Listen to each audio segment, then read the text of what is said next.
समर भैया एगो फरमाइश आइल जब हम हो कोना पे खड़ा भइनी तो कुछ लोग के फरमाइश आइल कि भैया के एगो गाना बड़ा हल्का मचैले रहे जौना में लुंगी डांस से मशहूर भई रहे थ्रेसर का हो हम जानत हूँ का सुनना चाहते अब बैठा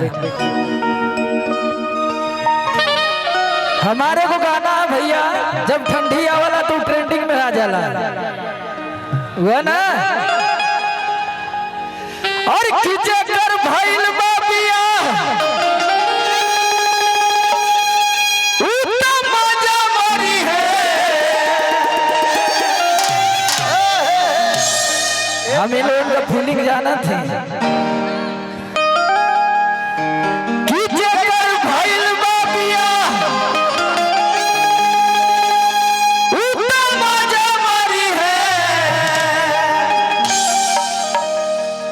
भैया हम रढ़ुआ समाज के अध्यक्ष हैं हम उपाध्यक्ष अगर ये समाज में जे आवे चाहत है तो आधार कार्ड से लिंक करवा लिया भैया ऑनलाइन फॉर्म मिलेला समर सिंह ऑफिशियल वाला बटन जो होला ओके दबा देबा सब्सक्राइब हो जाए तो वही जैसे तुम्हारा आधार कार्ड से लिंक हो जाएगी चला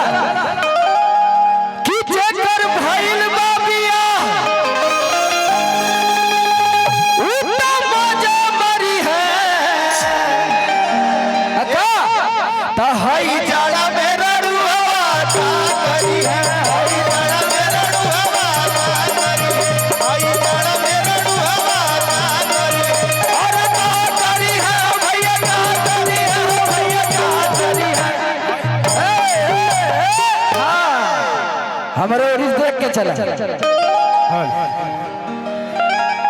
चला अब दो लोग नाच ला ओस तो इतना पड़त है यह गनवा चाहत रहा लोग ना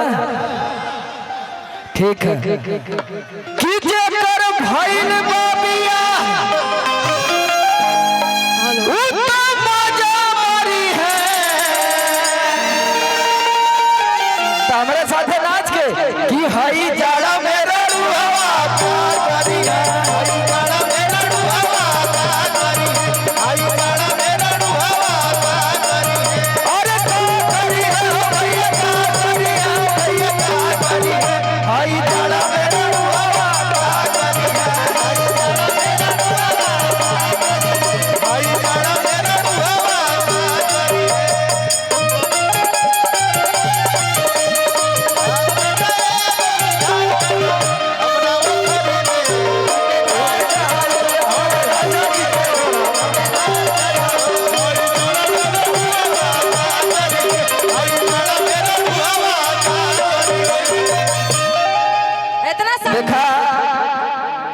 इतना शांति नहीं रहना चाहिए। आप लोग का फरमाइश पे गा रहे हैं ना, इतना शांति नहीं रहना चाहिए। अरे भैया भैया वो शांति से रखल गल हुआ नहीं तबले इसका लेवल बराबर करिए ना भैया, काहे बार नीचे कर देते हैं। मैटवा बोले दूर फेंक देलो का हो भैया इनके शांति से रखल गल है थोड़ा ओके रख ले हुआ आनंद भैया नवीन भैया गलत कहती कि बुढ़वा तेल मलाली है पतोहियन के गरियाई अक्सर गांव में होला कि जब बुढ़वा दुआरे रहे ना कारे कहाँ आई फलनवा बो अरे ना सुनत का तो बुलाओ नहीं सही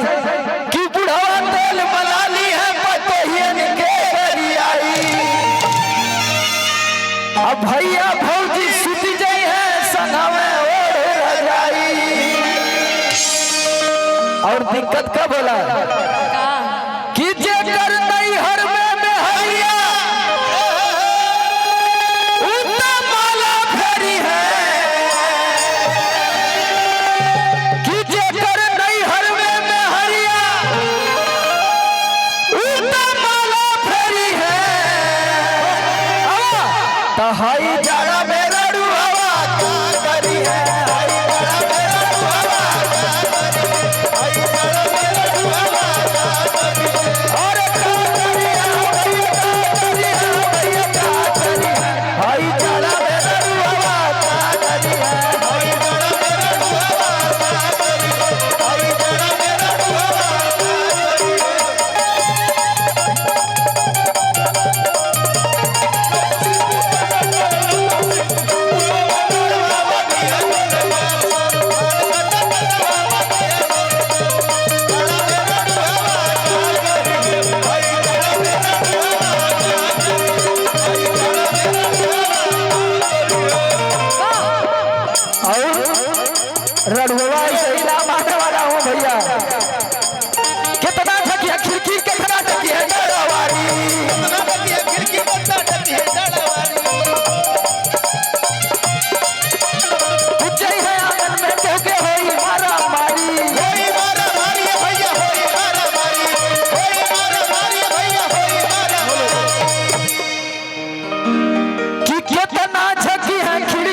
अरे किले यहाँ गोरो में छना तो होई तेलावा में।